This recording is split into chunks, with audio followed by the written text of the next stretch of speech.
Hi, Armin. How are you? Hi, everybody.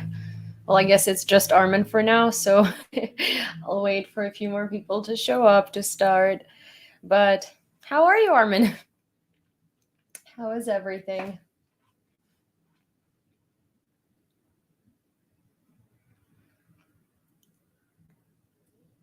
Hi, Candy.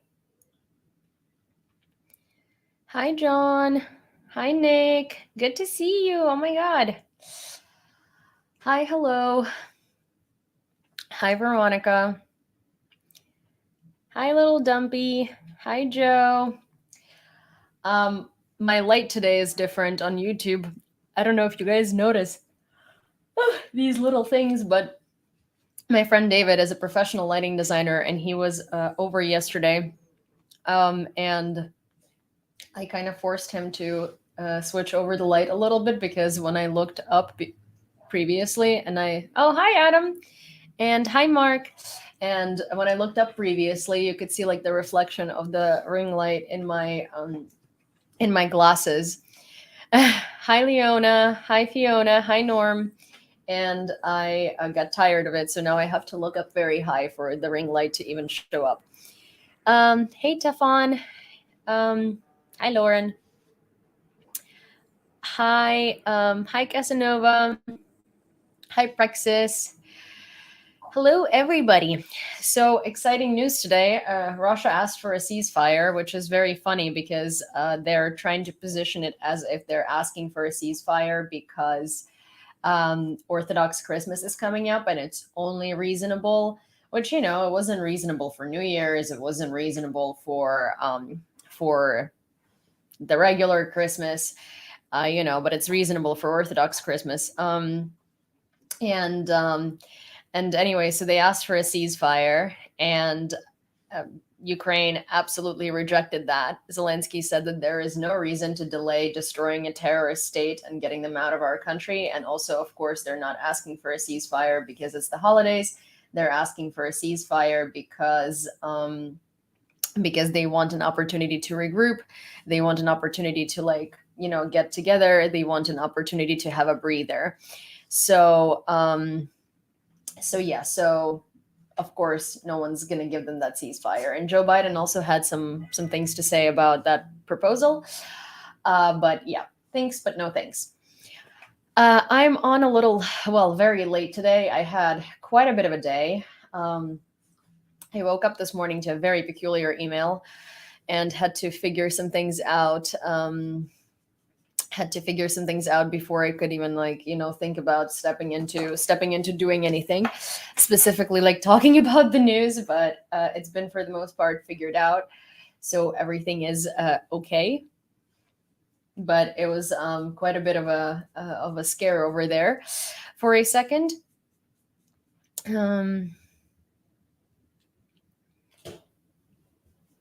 Some what There is a very strange question here on TikTok that says, how are the bees in Ukraine?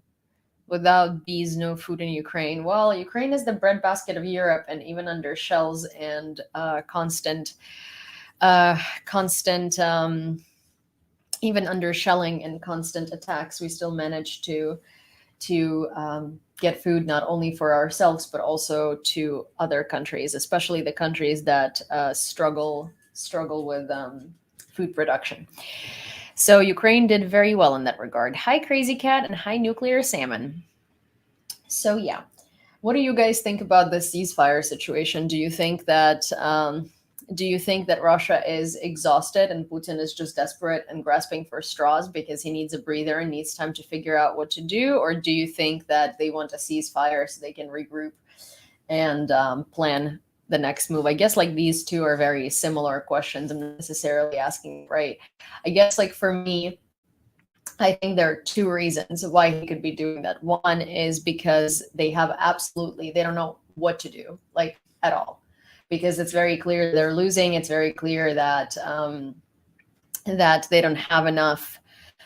They don't have enough equipment. They don't have enough manpower. They don't have enough anything. Also, recently, the Polish intelligence released a report that there have been mass arrests in Russia, raids. Like there are lots of things get like on fire, things that we haven't even heard about. Obviously, there were all of these explosions. Russian like intelligence and FSB agents are acting like in psychosis and stuff like that. And so there is a lot going on there that we are not even getting like information on. But there are lots of intelligence agencies of other agents of other countries in Russia, and they have been making it public. And so it does look like Russia is plunging into chaos. It also looks like, hi, Lala. It also looks like, excuse you.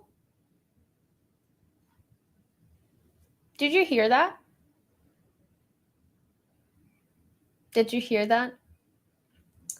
But anyways, yeah, so it looks like Russia is finally it looks like Russia is finally showing really, really, really, really, really, really large cracks, and their economy is finally taking a big hit. Sin, come here. Well, if you want up, then you need to come to me. Oh my gosh, 1 second. We're gonna get a Cine sighting because Blackout Roman sounds like a baby. Yes, my dog does sound like a toddler. Give me 1 second. Come here. What's going on? What's going on? A French bulldog is basically a toddler. Cine. She like always wants to go up, and then the second that I get her up, she like doesn't want to be here anymore. Yes, give me a Sin. Well, like, yeah, we gotta figure out. Cine, you're heavy. Just FYI, you know? Okay, 1 sec, Sin. Cine, you're not making it easy. You're making it very difficult. Okay, so this is the little spoiled child in question. This is Cine. For those of you who haven't met her.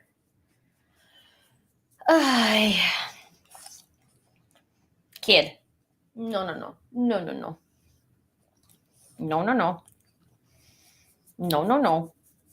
So this is Cine. She's from Mykolaiv. She's a Ukrainian lady as well. He's really needy.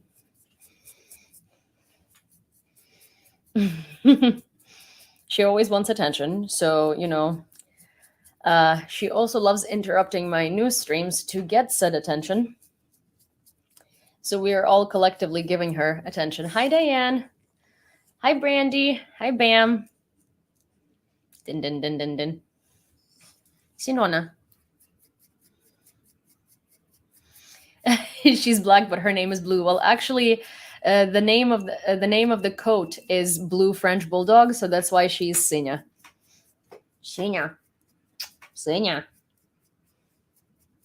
Also, you guys on YouTube are missing the funniest angle, unfortunately, because on TikTok she's literally sitting like a little, because the camera is vertical, not horizontal.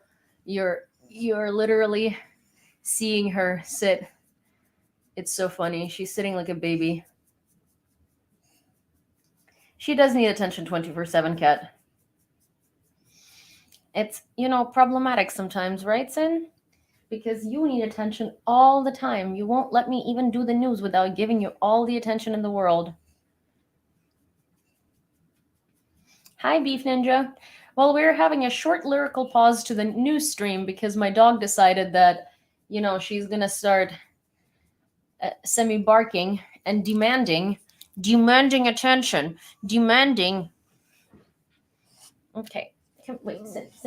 Okay, well, we gotta figure it out so that I can do the news and you can be here, okay? Let's try it. Let's work with me here, Sin. Okay, well, come on. Work with me here.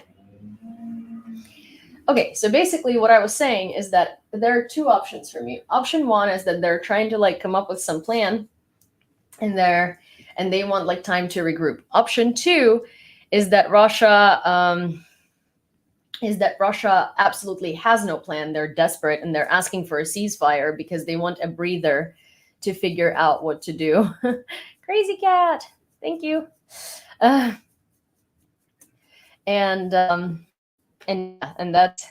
that's what I think. That's what I think is the most likely scenario, because in lieu of like recent reports, it does look like Russia is in fact plunging into chaos. And while their economy was taking a hit, before, but it was like a manageable hit, right? Right now, it does look like their economy is showing so much cracks that they can't even provide basic necessities for their people. It's just it's finally working. You know, the sanctions are finally working. Their economy can't take any more hits. Their military industrial complex is barely alive. If you didn't know this, but Russia's production mostly depended on satellite states. A lot of the satellite states are moving away from Russia, and it's just, yeah, it's they're not having a good time. And if you want to know more about what's happening there and certain stances that a lot of countries are taking against Russia, I would suggest you watch my brief. It's the new brief. It's up. I'm going to record a video about it today, but the new brief has been released. So I'm going to take this opportunity to, as always, do a brief rundown. So, hi, my name is Yulia. I was born and raised in Lviv, Ukraine, and 12 years ago, at the age of 16, I moved to New York City, and I have been living here ever since.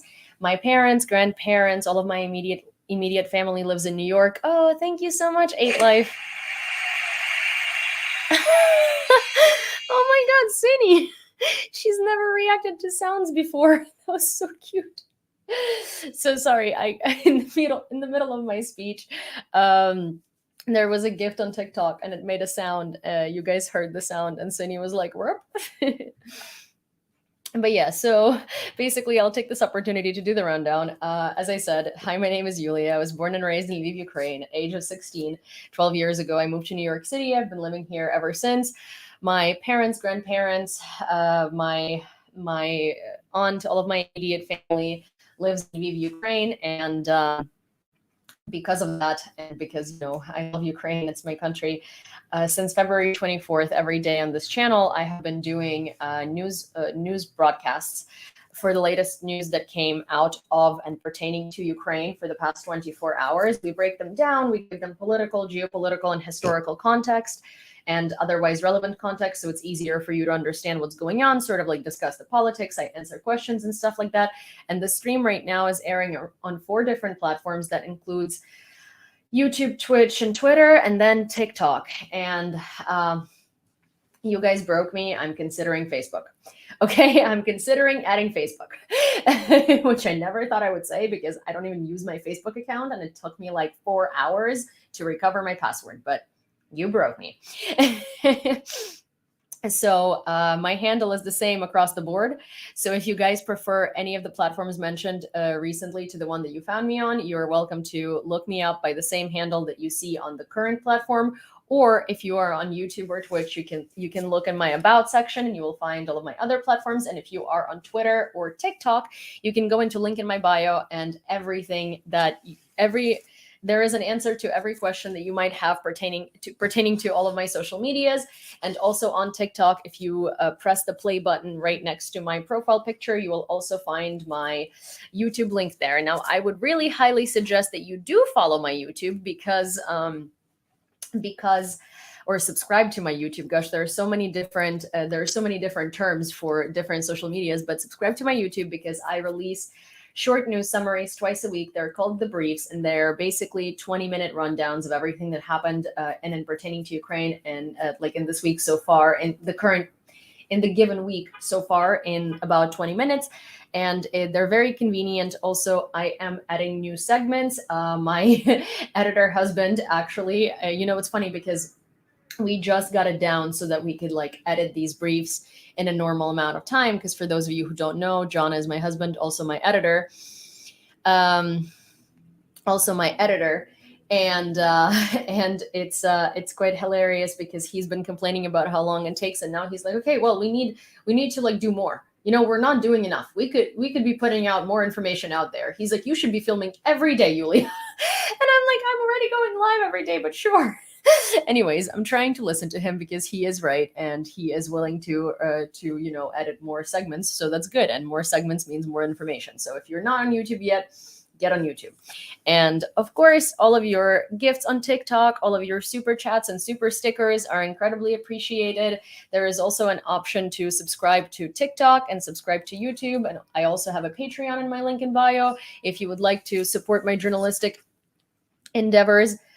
And of course, it's not, I don't expect it nor demand it, but it's highly appreciated, goes a very long way, and helps me and John fund providing you with quality content. So yes, because before I started this channel, I didn't even realize how much it takes to be able to efficiently edit videos and film videos and stuff like that. First of all, the light alone is ridiculous. All of the camera stuff is ridiculous. We're right now struggling with like some editing processes too. I think I'll need to buy one of those like Apple trackpads because John edits on his like MacBook and it's so inconvenient. It's just like, oh my gosh, I want to say that anytime that I used to make fun of influencers, that they're like, oh, what is content creation, as a job? I'm like, oh, it's a lot of a job. But anyways, I digress. Thank you very much for being here. Let's dive into the news. We started discussing Putin asking for a ceasefire and Ukraine obviously declining it. Zelensky has made a short speech about it, because obviously we understand that the intentions here are not pure, and they're obviously not to have a ceasefire for a holiday, but to either regroup or to come up with new solutions or to take a breather, because we're dealing with Russia and Russia never has pure intentions. So Zelensky said, we must put an end to Russian aggression this year and not postpone any of the defensive capabilities that can accelerate the defeat of the terrorist state. And I'm very happy that this is the answer that he provided. I mean, if he provided any other answer, no Ukrainians would be happy, because we're not going to grant Russia a ceasefire while they shelled us on New Year's, incessantly shelled us on Christmas on December 25th, and just have been shooting up schools and residential buildings altogether throughout the past year, to then ask for a ceasefire for their own merit for the Christmas that they celebrate. No. Then something very interesting happened too. Joe Biden confirmed the United States is discussing the supply of American M2 Bradley infantry fighting vehicles for the armed forces of Ukraine. And this was reported by Bloomberg journalist Jennifer Jacobs from the White House pool. Unlike the M113, which the United States handed over to Ukraine earlier, Bradley is armed with a powerful 25mm cannon and TOW anti-tank missiles. So this is going to be a very, very, very good addition to the arsenal of Ukrainian defense vehicles, armored vehicles, because it's going to make it much more convenient. And it's very nice, because I've been seeing lately an increase in world leaders wanting to provide Ukraine with actual modern military technology, not just like everything that's been sitting, and dusting in their warehouses. Not that we complain about that, no, because without it, it'd be much more difficult for us to get where we are today. But it's also just very nice to see much stronger rhetoric and much stronger addresses towards Russia and much stronger language used towards Russia, and no excuses. So it's very good. Hi, Leonardo. And it's very, very, very encouraging. And it looks like, we call 2023 a year of our victory as Ukrainians. And with statements like that, and with more and more world leaders supporting us, it does look like it's a very high possibility. What are the weather conditions at the war front? Actually, I have a video for you from a frontline soldier. Sinunya, I'm going to put you down, because this is just ridiculous, and you've had quite a bit of attention, and you need to let me do this, and then we're going to go on a long walk. Okay, so today I'm actually much more prepared to show you videos than I normally am. Woohoo, right? If you're new here, I try to show videos full screen, so sometimes it's incredibly difficult for me to organize it in a timely fashion. But today, the videos that I really wanted to show, I uploaded earlier. So this is a video of a frontline soldier showing you his hideout and how he has organized it. And it's looking very good. The conditions are wet, and it's still quite dreary, but it's not nearly as bad as it was earlier. It is one of the warmest years in Ukraine. So, as in if there is any precipitation whatsoever, it doesn't freeze. So the ground is pretty muddy, but it's not nearly as muddy as it was, and it is getting colder. So here is what that looks like in some situations. розповідь, як можна взимку на передовій в полі більш-менш жити як людина. Заїхав на позицію, всі гарні нори зайняті, осталася сама найгірша. Тут були по краям обалена земля, висіла тряпка, вітер мороз задував, на силу пережив перву ніч. Тільки розсвіло і почав робити двері. Двері термос. З однієї сторони прибитий ковьор, з другої сторони плотна войлочна тканинка. Ну це ще не все. А ось іще є третя двері, вікно. Плюнку я ставлю, коли готую їжу. Дай людина не криса, людині потрібно сонячне світло. В схованці затишно та тепло, а за бортом вітер та мороз. Та й перлина моєї схованки. Ви бачили коли-небудь такі буржуйки? Я ні. Від мене лайфхак. Треба їжу приготувати. Не проблема. Сковорідку поставили, кастрюльку, готуємо їжу. Хочете подове горіння? Також можна. Відкрили, загружаємо, буде вам подове горіння. Завдяки цій буржуйці в мене в схованці завжди затишно, тепло, сухе взуття і одяг. Також в мене є газовий балон, це презент від командування. Далі кухонна утварь, посуда, мій столик і стілець. Далі тамбур. Є шторка з плотної тканини. Вечором, коли я натоплю, закриваю, і в мене в кімнаті відпочинку тепло. На столику електростанція, свічі для вечірньої релаксації, полиці, зброя останнього шансу, зв'язок, моя другорядна зброя. Біля ліжка я повісив ковьор, щоб від землі холодом не тягло. Та ліжко над землею приподнято, щоб було тепліше та не застудити спину. А також є домашній кінотеатр. Сюди я вішаю телефон і дивлюся фільми. На виконання всіх робіт у мене пішло 5 днів. Хлопці, не лінуйтеся, бо наше здоров'я, життя, побут в наших руках. Слава Україні! Слава народу України! Well, isn't that fantastic? First of all, I think it's incredible that he has built all of that, and it's such incredible, labor to be on the front lines, to have to do your soldier duty, and at the same time also build out this quite literal apartment with all of these reinforcements for your comfort, so you could be comfortable while you are fighting. And yeah, only in 5 days. And it's so funny. Veronica says this could be on MTV Cribs. And I agree with her. This is kind of like, hey, MTV Cribs Ukrainian Frontline edition. Except I doubt that the MTV team would be going to the front lines and would be checking it out, because it seems a little bit more dangerous than checking out 50 Cent's mansion. But who am I to say anything? I'm just a girl on the internet. But yeah, I like the milk jug into rocket stove. Yeah, I mean, this was like so inventive. That's like the thing, I was joking that I should create a segment called Ukrainian wholesomeness and just do like videos once in a while of all of the, like, a monthly summary of all of the most impressive, like, wholesome moments coming from Ukraine, because there's so many. Every time I see things, every time I think that I've seen everything, whether it be like a lady taking down a drone with a jar of pickles or tomatoes, or I think it was Kherson tomatoes actually, which is even more like sun-dried Kherson tomatoes, which is even more significant. But it's like whether it be a woman taking down a drone with a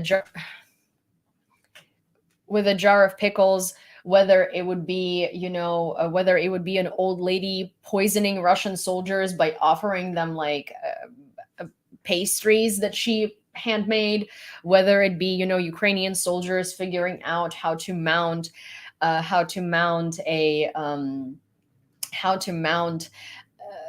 armor on a vehicle that doesn't have mounts for that armor, whether it be them building apartments on the front lines. It's just everything is so impressive, and our people impress me like every single time that I see something new.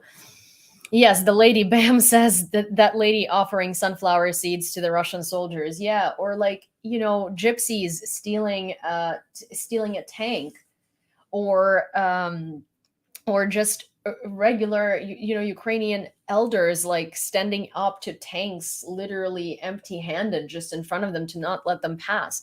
It's been such a year of like me falling in love again with my people and my country and with our resistance and with our inventiveness and with everything. I don't know if you read this, so if you haven't watched the latest brief, I highly suggest that you do. It's on YouTube.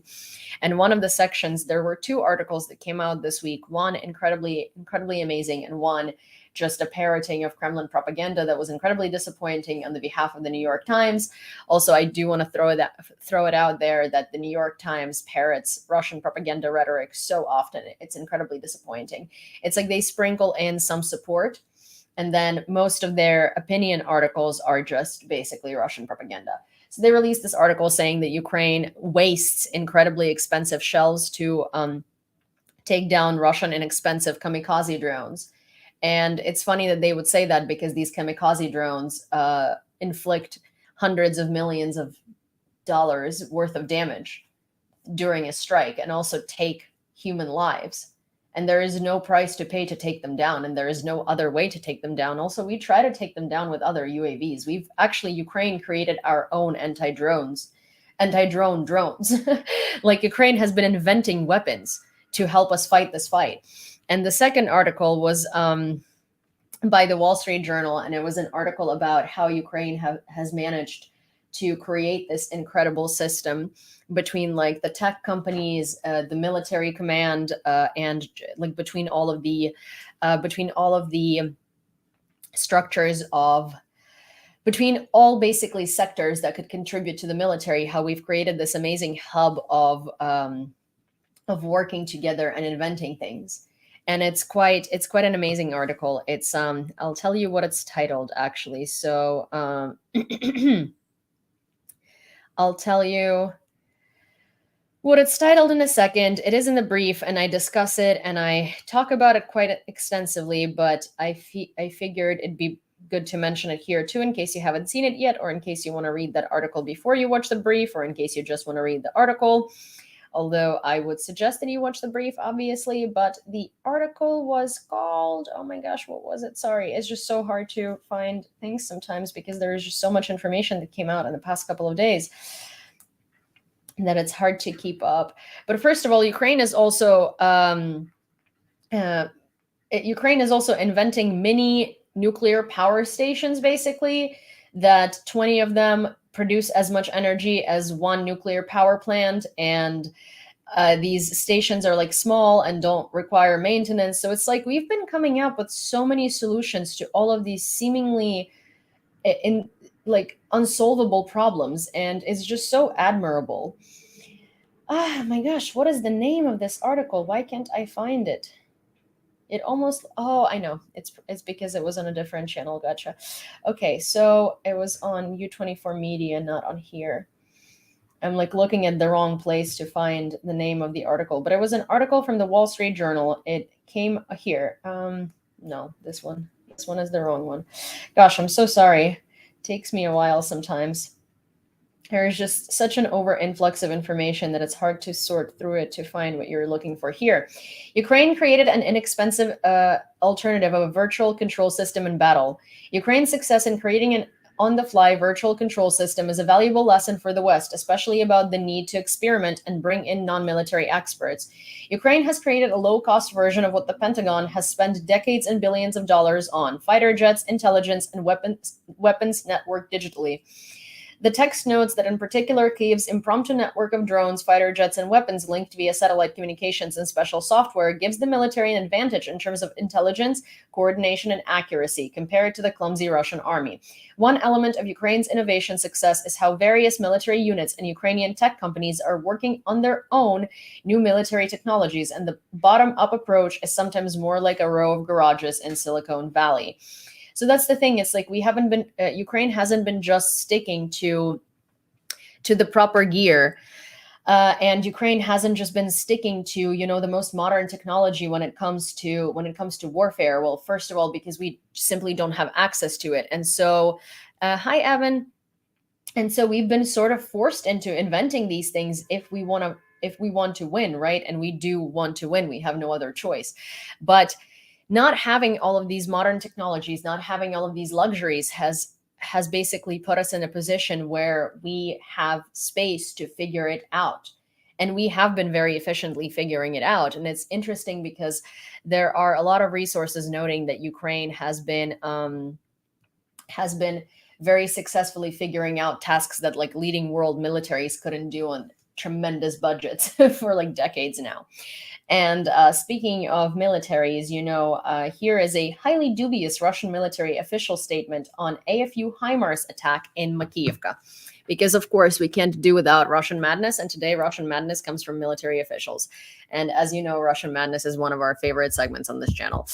And also for all of those of you who are new on TikTok, I also have a YouTube, a Twitch, and a Twitter. And I highly suggest that you follow my YouTube because there is a lot of very good information coming out there all the time. Случай провокации с украинской стороны. Hey, that's the wrong one. Wait. Did I not? Of course I didn't, because, it's me. And sometimes I think that I did something and then I did not. And I thought that today was going to be a different day and I'm going to have everything figured out before the stream. But turns out I didn't. Are we surprised? Are we surprised? I don't think we are, but here we go. Easy fix. Января, 0 часов 1 минуту по московскому времени, артиллерии ВСУ был нанесен удар 6 реактивными снарядами системы залпового огня «Хаймерс» по пункту временной дислокации одной из российских воинских частей в районе населенного пункта Макеевка. 2 реактивных снаряда были перехвачены дежурными средствами ПВО. 4 реактивных снаряда с осколочно-фугасной боевой частью попали в здание, в котором располагались российские военнослужащие. От детонации боевых частей реактивных снарядов «Хаймерс» произошло обрушение перекрытий. К сожалению, в ходе разбора завалов железобетонных конструкций количество погибших наших товарищей увеличилось до 89. Среди погибших заместитель командира полка подполковник Бачурин. Ответным огнем пусковая установка реактивной системы залпового огня, из которой ВСУ вели огонь по Макеевке, уничтожена.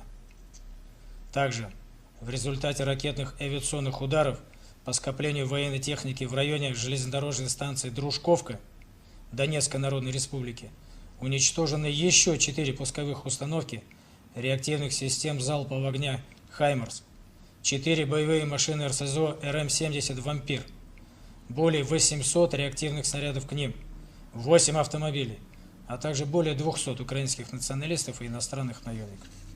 Кроме того, в районе Масловки, под Краматорском, поражен пункт временной дислокации одного из подразделений иностранного легиона, где уничтожено более 130 иностранных наемников. В настоящее время работает комиссия по расследованию обстоятельств происшествия. Но уже сейчас очевидно, что основной причиной произошедшего стало включение и массовое использование, вопреки запрету, личным составом мобильных телефонов в зоне досягаемости средств поражения противника. Данный фактор позволил противнику запеленговать и определить координаты расположения военнослужащих для нанесения ракетного удара.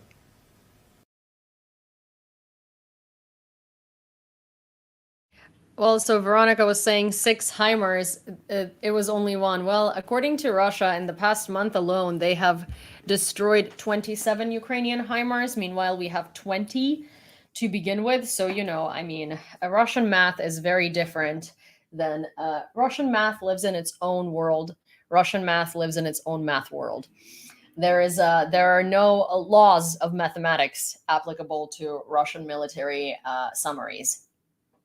But again, who am I to say anything, Okay, Norway handed over 10,000 artillery shells to Ukraine. Ukraine needs international support in the form of military equipment and training of its own forces. Norway has made a significant contribution in 2022 and will continue to contribute in 2023, the country's defense minister was quoted as saying. And GDP of Ukraine in 2022, according to preliminary estimates, fell by 30.4%, according to our Ministry of Economy, which is, brutal because Russia being sanctioned, their GDP did not fall nearly to that amount. But of course, it's war, and a lot of our infrastructure is ruined. A lot of our ability to import and export goods has been ruined. So it's not uncanny, but it's a horrifying number, and it's going to be really, really hard to fight it. Russian Patriarch Kirill called for a Christmas truce from midnight on January 6th to from noon on January 6th to midnight on January 7th. The press service of the Russian Orthodox Church reported. No, no, I didn't see him calling for truce on the 24th of December. I didn't see him calling for truce on Easter. I didn't see him calling for truce on Ukraine Independence Day. I didn't see him calling for truce on New Year's. I didn't see him calling for truce when Russia was bombing Ukrainian schools. I didn't see him calling for truce when Russia was bombing Mariupol flat to the ground. No, absolutely not. Absolutely not. Russian and Belarusian tennis players will be able to compete at the Australian Open, but without national flags and indication of their country.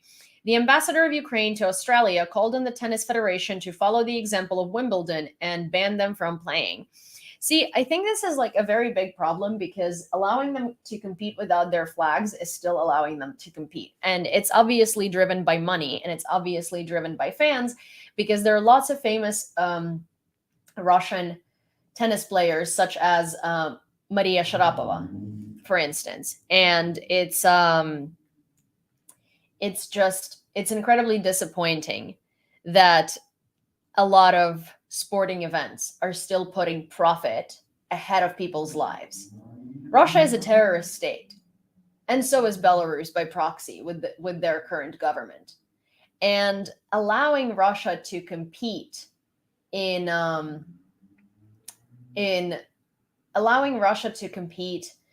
Australian Open and allowing Belarus to compete with Australian Open just without flags is basically a slap on the wrist, and is basically it's not doing anything.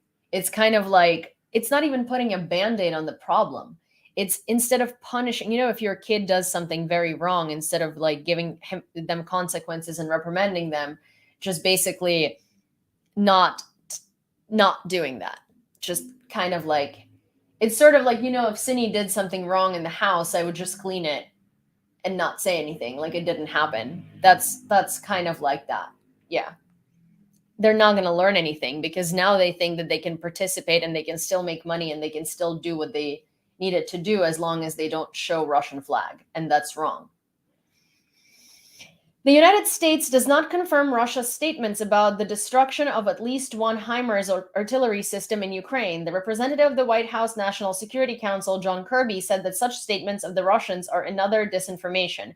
After the strike on the vocational school in occupied Makiivka, where Russian mobilized soldiers were killed, the occupiers claimed that they destroyed the HIMARS system that hit the invaders' base with the retaliatory fire. Russian troops have just shelled the central part of Kherson. They hit a house. A 20-year-old man was killed, and that was as of 6:54 a.m. on this morning. So let me backtrack a little, because I feel like I didn't give any pause in between these two statements. Russians continuously keep saying that they destroy an X amount of equipment in Ukraine, and then no one can confirm that other than Russians. Russians have no capability to destroy any of those equipment in Ukraine, and also they are not even aiming at military bases to begin with and military structure to begin with. Most of their precision shells and artillery is destroying civilian infrastructure. So it's kind of funny to me that they would be saying they managed to destroy anything, because they don't really use their missiles tactically. See, here's the thing. In Russia, people are used to following the Tsar. People are used to being broken down easily. People are used to being worn out very easily. So Russia made a losing bet by trying to exhaust our people instead of exhausting our military resources from the very beginning, right? Instead of aiming at military bases, they were aiming at the civilian population, because in Russia, the civilian population is the weakest link, unfortunately. And they thought in Ukraine, it would be the same. But our civilians are the strongest link of our country. Our civilians have turned into the military. Our civilians have turned into the tech behind our military. Everybody is working together, and it's all civilian people who, in the beginning of the war, were, say, I don't know, a baker, or were a nurse, or were an IT guy, or were a poet, or a dancer, or really anything. With the beginning of the full-scale invasion, we all became military, and we all became reconnaissance, and we all became the frontline soldiers, and we all became intelligence, and we all became innovation, and we all became rebuilding, and we all became useful, right? No matter what we did beforehand. So the losing bet that Russia made was betting on breaking our civilian population from the very beginning. Oh, that's awesome. So Frank says, I was involved in a project in Belgium fixing armor and sending it to Ukraine. That's amazing. Thank you. That's awesome. Turkish President Recep Tayyip Erdogan has called on Russian President Vladimir Putin to declare a unilateral ceasefire in Ukraine. President Erdogan said that calls for peace and negotiations should be backed by a unilateral ceasefire. The AFP news agency quoted Erdogan's office as saying following a telephone conversation with Putin. So here's the thing, it's like, I don't understand why they still bother. I don't understand why they still bother. It's like, I do. I mean, I do. Erdogan is trying to get the most out of it by using this situation to the benefit of Turkish economy. And he's trying to play both sides, and he's trying to play this like mediator and negotiator, because this role hasn't really been taken up by a European leader. But the thing is that it's very clear that he's trying to gain as much out of Russia as possible. Heroям Slava. And it's very clear that he's not really on the side of Ukraine. It's very clear that he's just trying to save face for Putin, and he's trying to stretch time so he could make as much money off of Russia as possible while no one else is. In St. Petersburg, there was a strong fire of more than 400 squares in the production premises of the Belarus MTZ plant. At the time of the fire, there were people in the building. 2 were reported dead. So again, this is another in the series of fires that have been emerging in Russia on production plants recently. And it does look like it's the work of the Ukrainian intelligence in the territory of Russia, but it hasn't been confirmed. So don't take that as a fact. An enemy shell killed a family in Borislav, Kherson region. In the morning, they talk about Christmas truce, and in the afternoon, they kill the whole family. This is the baseness and meanness of Russia. What did the husband, wife, and their 12-year-old son do wrong? The fact that they're just Ukrainians? People were preparing to celebrate Christmas together, but the cynical blow of the Russians killed them in their own home, wrote the deputy head of the presidential office, Kyrylo Tymoshenko. Thank you, Gus. Thank you so much. I really appreciate it. Well, that's the whole thing. See, in the morning, they did ask for a Christmas truce, and then they shelled a family in Kherson. What Christmas truce are they talking about? Why would we ever want to have any sort of truce with them? Why? So they could shell us while we don't expect? No. Germany has provided Ukraine with another military aid package. According to an updated list on the government's website, here's what was sent to Ukraine. 20 missile systems of 17mm caliber on pickup trucks with missiles, 30 drone detection systems, 8 reconnaissance drones, 7 tracked and remotely operated infantry vehicles for support missions, 63 pickup trucks, 2 armored evacuation vehicles, M1070 Oshkosh tank transporters, 27 anti-drone sensors and jammers, 7 vehicles for the border service, 12 large tonnage trailers, 17 trucks. So, Germany, the head of the Munich Security Conference, and I mentioned this in the brief as well, has come out with a very brilliant speech that honestly quite surprised me because no one ever talks about it. He mentioned that Germany needs to finally give Ukraine Leopard tanks, which obviously I agree with him. But the reason for which but the reason that he stated for Germany to support Ukraine with everything they've got is incredibly surprising, because it's the reason that no one ever talks about. When we talk about World War II, we talk about Stalingrad and we talk about the damage caused to Russia. But no one talks about the fact that Ukraine took the largest blow and the largest hit out of the Soviet countries. Thank you so much, Nazar.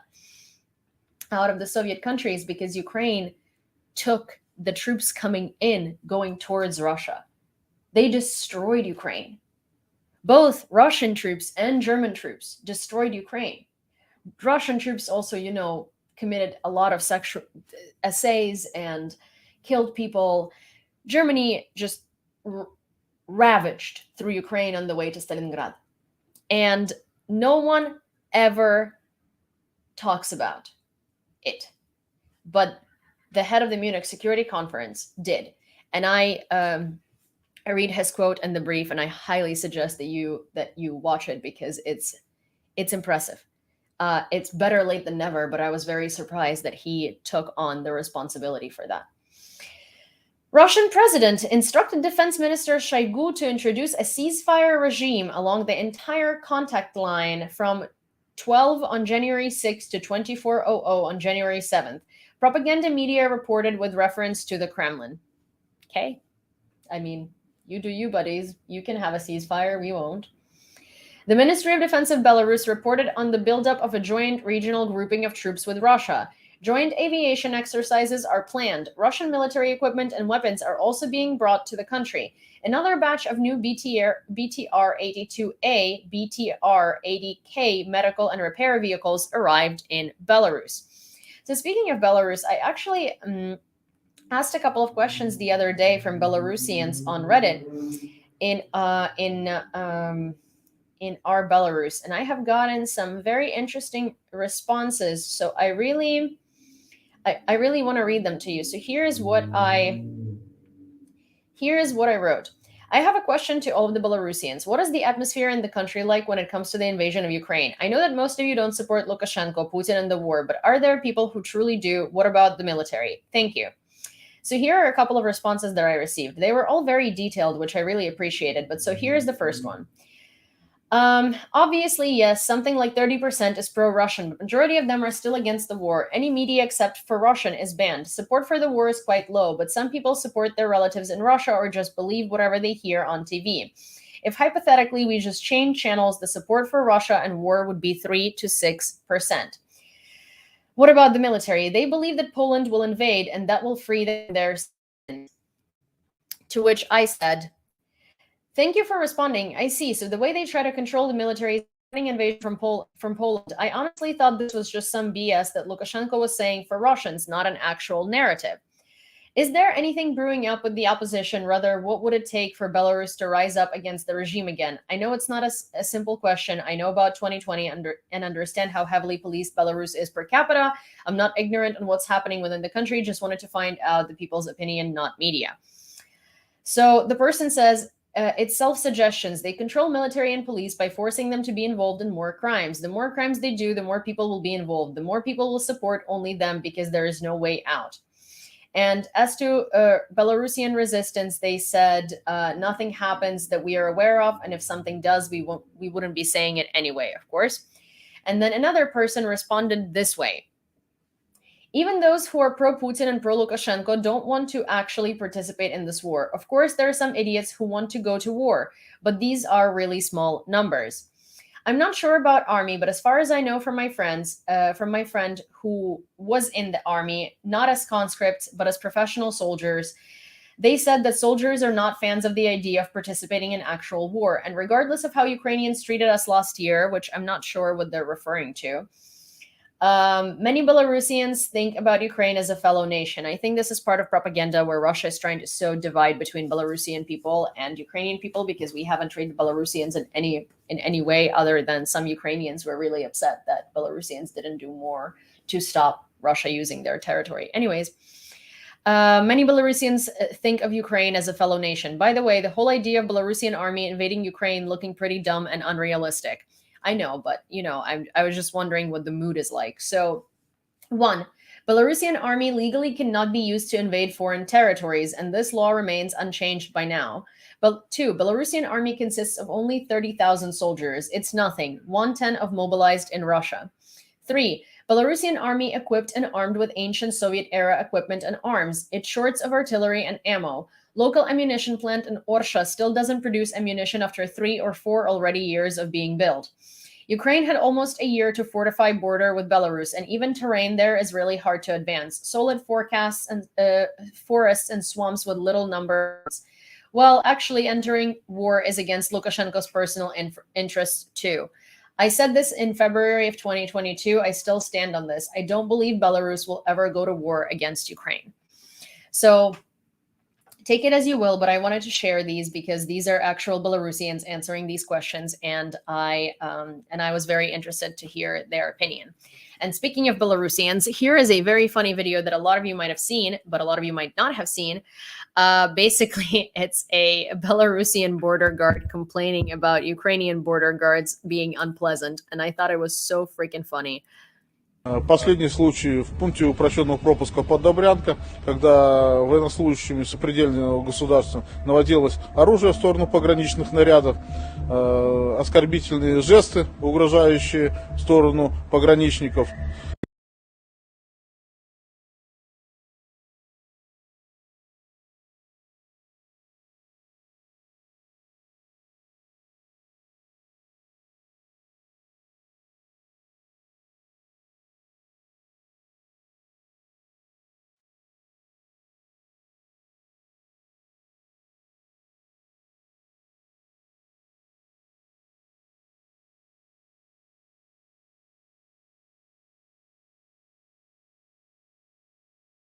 Sorry, thank you. Sorry, so I was muted on YouTube, you know, it happens sometimes, but on Twitch and on Twitter too. But so basically what I was saying is that it's really funny that they're complaining about this, because why would Ukrainian border guards be friendly to Belarusian border guards with all of these rumors of the invasion every other day and every other week, and Lukashenko just continuously supporting Russia? Of course we're going to be unfriendly.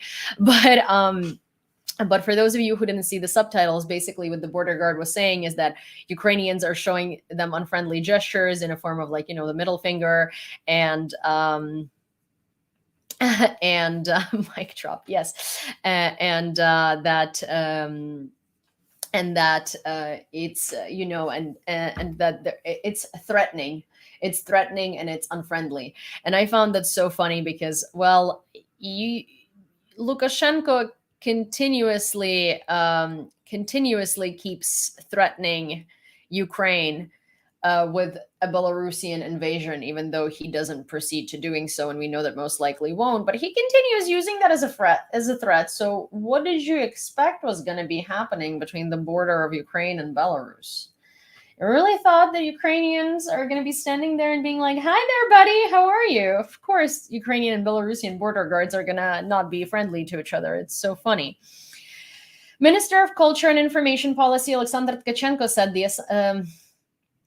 Assumption Cathedral and the refectory church of the Kyiv Cave Monastery has been officially returned to the state use. But the abbot of the monastery from the UOCMP, so Ukrainian Orthodox Church Moscow Patriarchate, Pavlo Lebed, did not come to sign the act of return of religious buildings.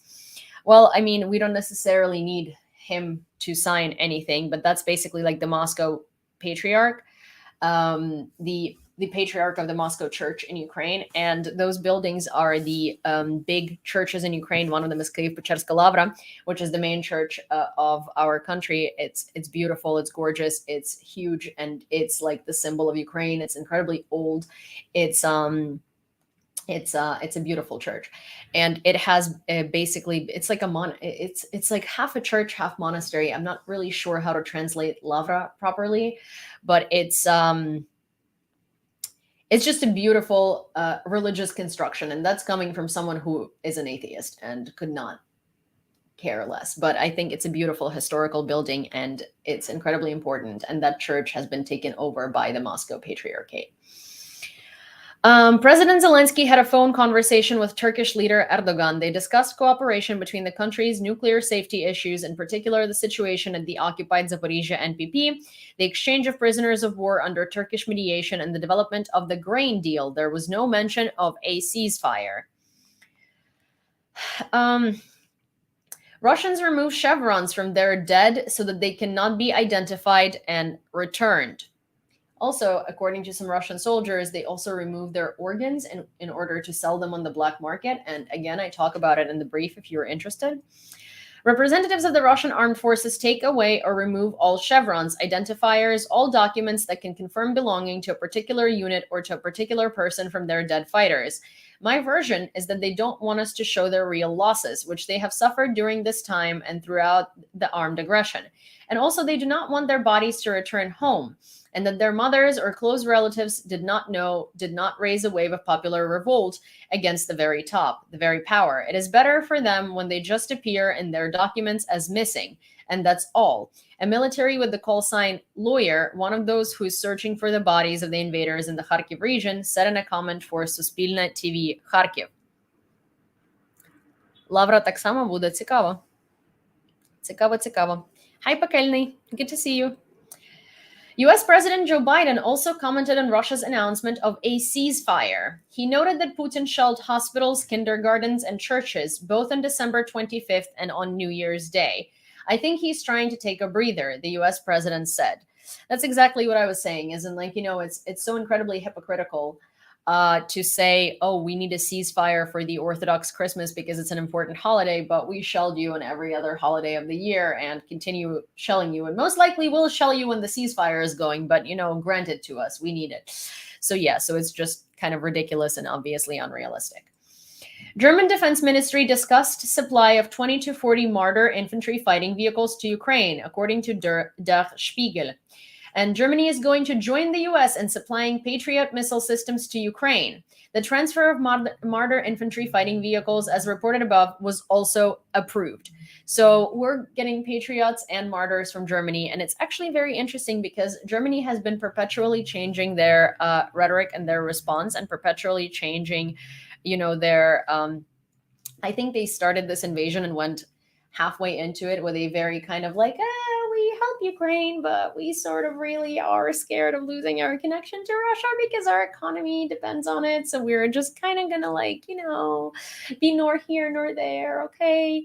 And then recently they really stepped up and changed their attitude and their rhetoric to complete no to Russia's aggression, complete no to renewing of relationships with Russia, and a very strong language regarding Russian aggression. And now they're also ready to seize Russian assets that have been frozen in the country and transfer them to Ukraine to rebuild. They're also ready to supply us with more vehicles. They're ready to supply us with more ammunition and more weapons. And they are using some very strong statements on the world stage regarding the Russian invasion. And that's amazing. That's really that's a very big turn and a very admirable one.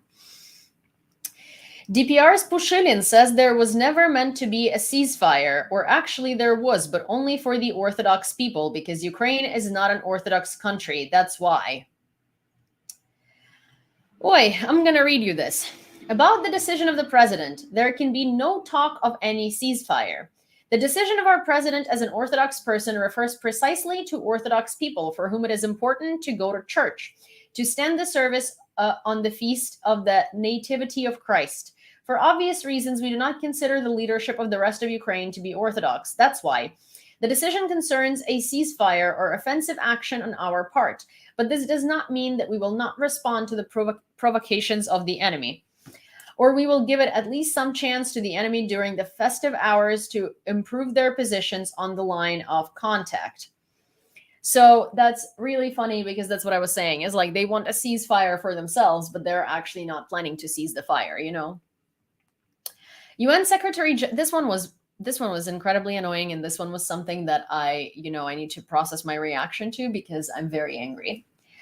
UN Secretary General disbanded mission to establish facts of terrorist attack in Olenivka, where about 250 Ukrainian defenders from unit Azov were dead or wounded because they were quite literally burned alive inside a building.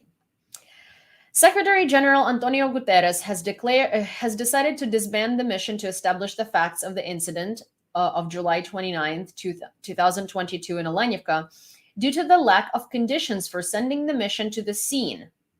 According to him, the reason for this decision is that the mission did not receive the necessary security guarantees from both sides. We did not feel that we had received them and did not feel there was a possibility of receiving such guarantees in the future. My question is, what kind of guarantees can you receive from Ukraine if Olenivka is fully controlled by Russia? And Russia is the one who's supposed to let you in on the territory of Olenivka to investigate, but obviously they haven't been doing that because they know that the investigation is going to uncover the truth, and the truth is that they burned those men alive. What kind of security guarantees can Ukraine provide you in terms of visiting a Russian-controlled, Russian-occupied territory? What security guarantees? Also, that's really funny that they're using security guarantees as a reason, because they were supposed to be one of the two instances that were guaranteeing these men's safety, them and the Red Cross, and they completely failed to do so. Maxar has published satellite images of Bakhmut in summer 2022 and now. The photo shows the southern outskirts of the city where the village of Opytne ends and Bakhmut begins. So I'm going to show it to you here first. This is what Bakhmut looked like in summer 2022. And this is what Bakhmut looks like on satellite images now. Bakhmut is just as badly destroyed as Mariupol is. It's the second small Mariupol.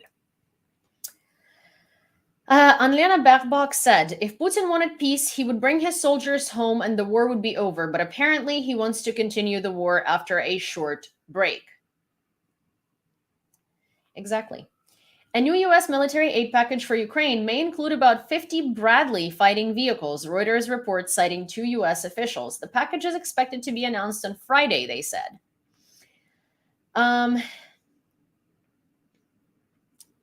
And here is a from Russia with love, Putin's supporting wife, husband by her side, states her desire for his death payment and new car if he's killed after being mobilized. I'm going to show you this because this is quite literally, you know, Russian madness. This is, I think, one of those things like a chat roulette, like one of those sites, and it's just an excerpt of a conversation between a Ukrainian person and a Russian person. On chat. So let me just show it to you. Let me demonstrate. It just came in, so it's brand new, fresh, you know, fresh out of the Russian madness oven for your viewing pleasure. Wait, one sec. Gosh, why am I so bad at this stuff? There we go. So bad at this stuff. Here. Perfect. На торопе, что твой мужичок топит за Путина, а че он до сих пор не мобилизованный и за жопу Путина не умирает? А его еще пока не призвали. Меня призовут, я пойду, я не Он отвечаю. свой сам идет. У нас еще сейчас вторая мобилизация будет. И ты Когда мы там от что, всех засыпем. хочешь 4 ляма получить, да? Он в черном пакете. Да, приедет. хочу. Я говорю, я хочу. Я ж тебе говорю, я ворую. Слышь, мужичок, она хочет тебя туда отправить, чтобы 4 лям получить. Да, я не скрываю, он в курсе, зато себе куплю машину охуенную и буду ездить и вспоминать о нем постоянно. Видите?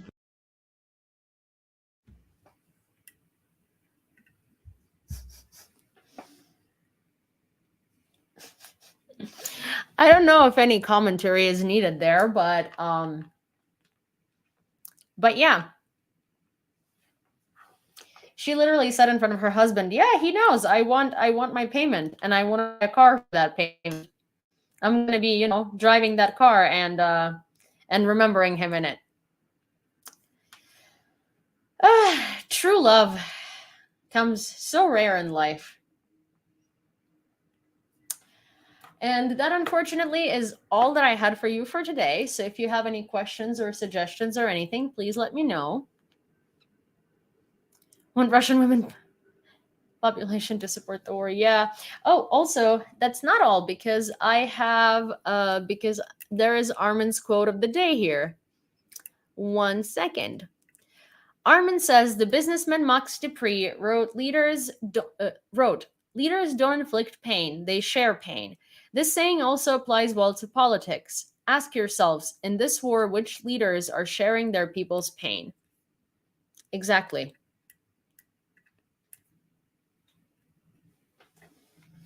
Yeah, but that's the thing, like, even the Russian people are inflicting pain on other Russian people. So it's not like Putin is the only one inflicting pain and the Russian people are suffering. No, that they're happy to be suffering as long as they get paid rather, like, they're happy for their fellow citizens to be suffering as long as they get a monetary compensation for that. And that's the whole nation. So yeah. Well, that's all I have for today. Let me know if you have any questions, suggestions, or anything of the likes. And I am going to do my best to answer. And if not, then I shall see you tomorrow. I will do an earlier live. Hopefully nothing crazy is going to happen.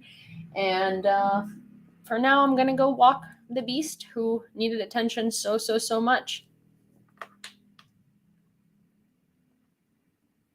Yeah, Pakalne, it's really late there. You should be going to sleep. Good night. But yeah.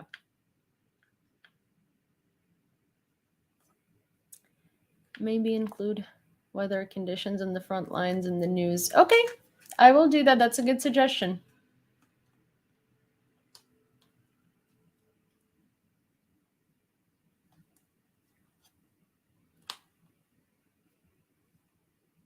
Okay. Oh, thank you so much, Arabella. All right, guys. I will be going to walk Cindy.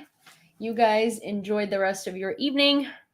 It was so good to see you, and I will be going back to doing regular streaming, and we'll get back into the gist of things. Holidays kind of like, messed everything up here, but we'll get better.